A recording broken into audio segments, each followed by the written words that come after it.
Assalamualaikum warahmatullahi wabarakatuh. Perkenalkan, nama saya Sukmawati H, kelas A1 dengan NIM B250600102. Saya berasal dari program S1 Kebidanan Fakultas Kesehatan.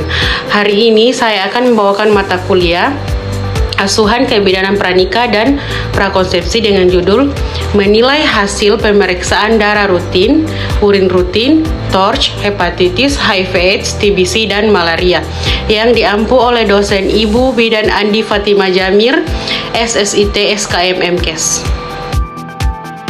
Konseling pranikah adalah proses bimbingan untuk calon pasangan suami istri guna mempersiapkan secara psikologis dan emosional dalam menghadapi pernikahan.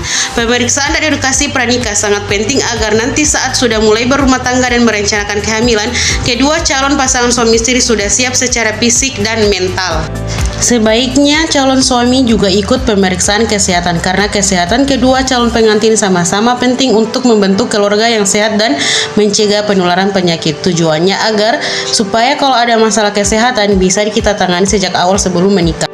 Beberapa penjelasan mengenai pemeriksaan dasar dan khusus yaitu yang pertama, pemeriksaan fisik, pengukuran tinggi badan, berat badan dan tekanan darah dan status gizi, pemeriksaan tanda vital dan kondisi umum tubuh. Yang kedua, pemeriksaan dasar, pemeriksaan golongan darah, penting untuk mengetahui kecocokan darah pasangan terutama untuk perencanaan kehamilan. Hemoglobin, mendeteksi anemia yang dapat berpengaruh pada kesehatan ibu dan janin. Gula darah untuk mengetahui resiko diabetes. Hepatitis B, mendeteksi infeksi virus hepatitis B. HIV/AIDS untuk pencegahan penularan kepada pasangan dan calon anak. Sifilis, mendeteksi infeksi menular seksual yang bisa berdampak pada kehamilan. Pemeriksaan urin untuk melihat fungsi ginjal dan mendeteksi adanya infeksi saluran kemih. Pemeriksaan TORCH meliputi toksoplasma, rubella, sitomegalovirus, herpes simplex virus.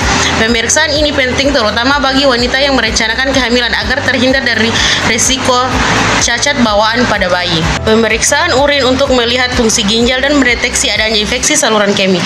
Infeksi menular seksual yang bisa berdampak pada kehamilan. Herpes simplex virus.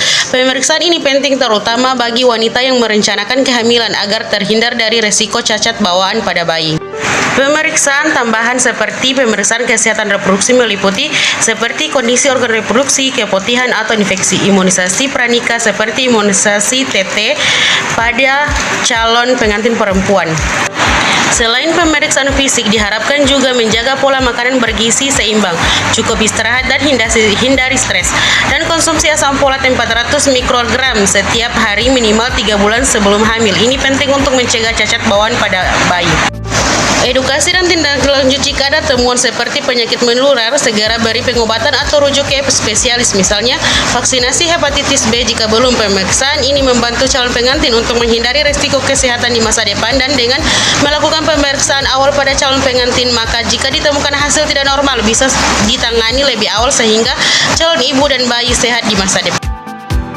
Tindak lanjut yang dilakukan jika ditemukan seperti penyakit menular, segera beri pengobatan atau rujuk ke spesialis, misalnya vaksinasi hepatitis B jika belum. Pemeriksaan ini membantu calon pengantin untuk menghindari resiko kesehatan di masa depan, dan dengan melakukan pemeriksaan awal pada calon pengantin, maka jika ditemukan hasil yang tidak normal bisa ditangani lebih awal sehingga calon ibu dan bayi sehat di masa depan. Sekian video penyuluhan dari saya dan terima kasih.